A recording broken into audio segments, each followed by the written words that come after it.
Hello everyone, how are you? Hope you all are good and be happy always. Today we will discuss fixed exchange rate system, revaluation, devaluation, appreciation, depreciation and other topics. Okay, first you need to watch the first part of this video before watching this video. Then only you will be able to understand this topic properly. Now, what we can discuss is appreciation, depreciation first. Okay, so let's move on to our topic. Appreciation, depreciation, what is that, and what is revaluation, devaluation? These are quite confusing topics for students of economics, and you need to clarify them first. Okay, for appreciation, depreciation, we have framed a code MAD, and for revaluation, devaluation, we have framed a code GDR. Why? Because see, appreciation and depreciation happen due to free flow of market forces. That's why I have done M for market forces of demand and supply, and A for appreciation, D for depreciation. So this appreciation, depreciation happen due to free flow of market forces, and they decide your foreign exchange rate, and this foreign exchange rate leads to your appreciation or depreciation of what? Domestic currency, that is R. Here symbol for R is your Indian currency, that is rupee. Okay, here also revaluation, evaluation will be discussed for R, that is Indian rupee. For other nations, they can discuss their for their own currencies. Right here, if foreign exchange rate decreases, that means minus is for decrease. If it decreases, it will lead to automatic appreciation of domestic currency. Plus, that means value of rupee will increase if value of some other currency falls. That is automatic reaction for this foreign exchange rate decrease. So when foreign exchange rate decreases, that is minus, appreciation happens of your domestic currency. And when foreign exchange rate increases, that is plus, your depreciation happens for domestic currency. That means its value depreciates, and depreciation and appreciation happen only due to free flow of market forces of demand and supply. Clear? Right? Now, come to your next topic, that is revaluation and devaluation.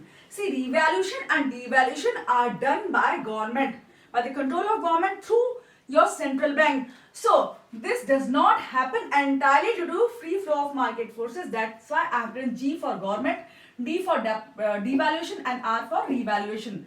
So, when this foreign exchange rate is decided by a free flow of market forces, see, it is decided primarily by market forces only, but your government intervenes and it may fix it at the higher level or lower level. We will discuss it afterwards. If government decides to decrease foreign exchange rate or keep foreign exchange rate at lower level of what is decided by market forces, that is equilibrium rate of foreign exchange, if it decides at lower level, what will happen? Revaluation of domestic currency will happen. Why? Because automatically, if foreign exchange rate decreases, like value for dollar decreases, your value for your rupee will increase automatically. So, if they decide to keep it at lower level, foreign exchange rate is decreased, your revaluation will happen. And if foreign exchange rate is decided at higher level, it is increased by government, devaluation will happen. But why do they devaluate any domestic currency? It is for many reasons. Government may devaluate currency, its domestic currency, and which nations or which governments devaluate their respective currencies are they? Developing nations or less developed nations. You can say why? Because they need more exports and foreign exchange for development of their economy. So what will they do? For that, they will devaluate their currencies. Like government of India occasionally devaluates its currency to attract export, to encourage exports to other nations, to attract foreign exchange from other nations, or for private foreign investment or higher GDP. So what will happen if your currency devaluates? Exports will happen. Why? Because when your domestic currency devaluates, your commodities become cheap.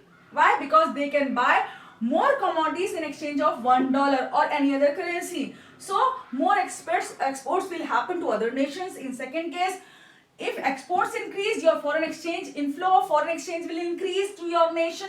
Then, if your currency devaluates, private foreign investment by other nations will increase in your nation, because they will think that Indian currency is cheap and they can get more Indian currency in lieu of their their own currency, then they will increase their foreign investment in India. Then higher GDP will happen. All these measures will lead to higher gross domestic product in India, and eventually India will develop and grow. Okay, then clear?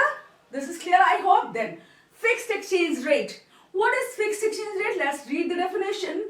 Fixed exchange rate is that exchange rate that is set and maintained. That means it is decided by government. Set. That means decided by government and maintained by government at particular level, at any fixed level. Okay.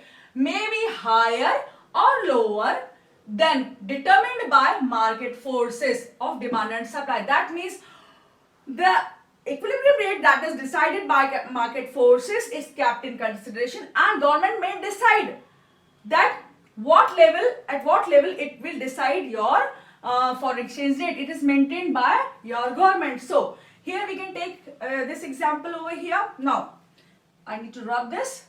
First of all, always remember how to draw the diagram. It is very simple. Just make an L. This is L shape. Now draw a bigger size X in this L. So this is LX. So LX is your diagram. It's written there. Now for equilibrium rate, wherever they both intersect, these both lines intersect, and this line which is negatively sloping is your demand curve, which is positively sloping is your supply curve, and their intersection point is your equilibrium. Okay. Now equilibrium rate of exchange, it is decided here. R is equilibrium rate of exchange. Now if government decides that it wants to keep foreign exchange rate at higher level, so this is higher level, like this you can draw a higher level.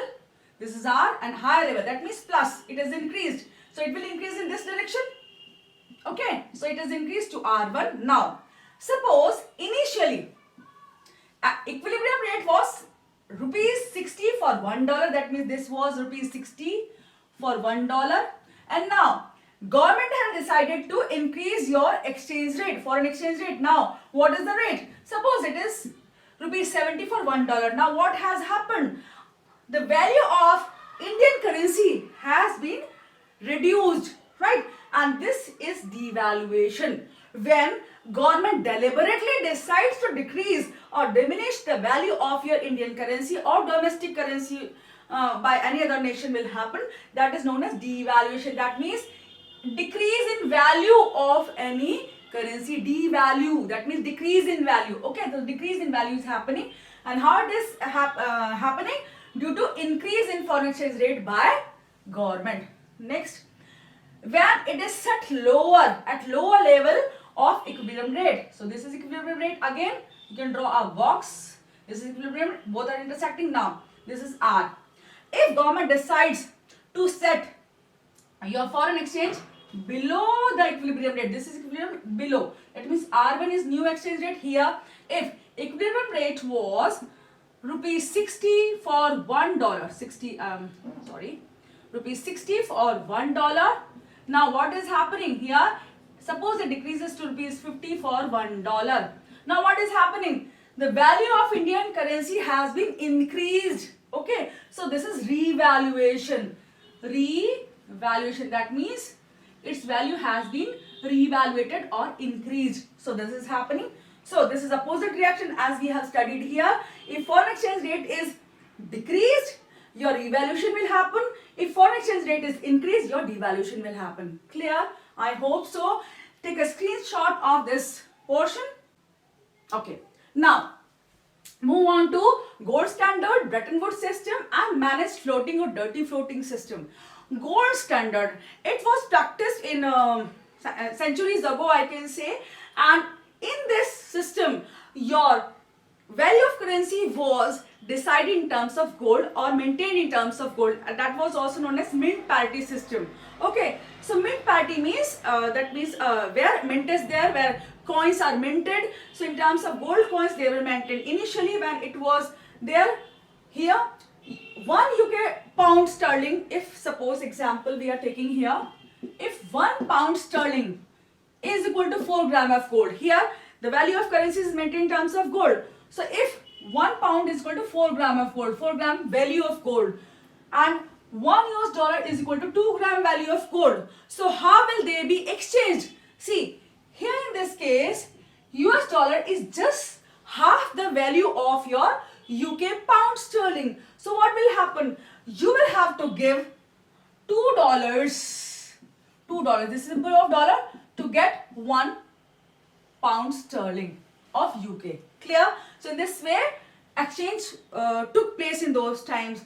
But this could not be maintained for longer times because it is very difficult to maintain value of all the currencies of the world and exchange them in lieu of one another.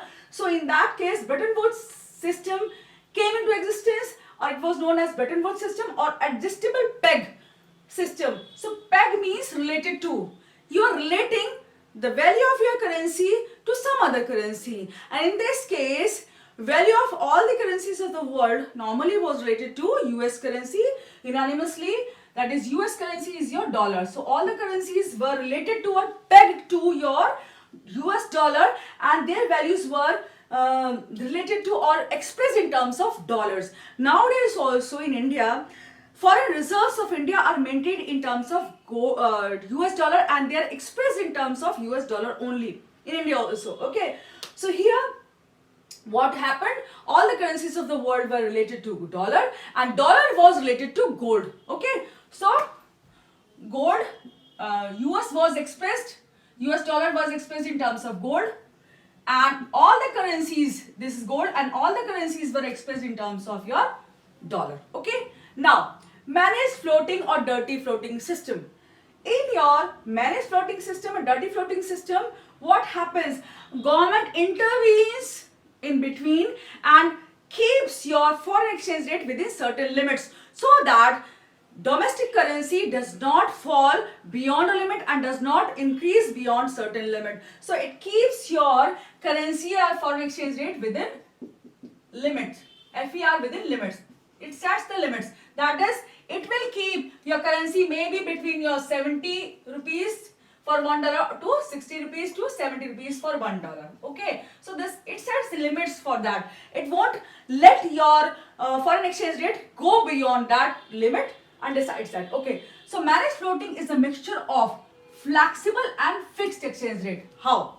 See, it has the part of flexible exchange rate. Why? Because primarily your foreign exchange rate is decided only by your market forces. Thereafter, what comes? It is moderated and managed by intervention of central bank. Thereafter, if this foreign exchange rate, suppose R, is beyond certain limit, for example, if $1 US dollar comes to the value of rupees 700, so that means our currency has depreciated very much or beyond limits. So what will happen?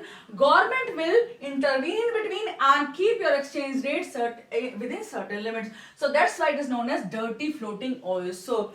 So that's how we could understand all the topics, and I hope your appreciation, depreciation and devaluation, revaluation are clear now. For that we have a code, that's market forces, appreciation, depreciation, and government leads to your devaluation and revaluation, and you can differentiate between these two topics or these sets of terms very clearly now, and I hope this topic is clear. And if it isn't clear, you may ask questions and you may post in comments also. I'll be more than happy to answer them. Till then, just study economics with interest, take certain interest, and see around yourself what is happening in your foreign exchange market. How will you exchange your dollars, or how will you exchange your rupee? What is happening to rupee? How much is $1 for rupees? So that's how you can learn economics. It's all your life. It's around you, and you can all remember, or you can just understand different topics of economics just by looking at different concepts or aspects of your life. Going to the market, you are using economics. Just eating something, you are using economics. So economics is everywhere. So keep studying economics, and hope you all are good and be in proper health and be happy. Thank you so much.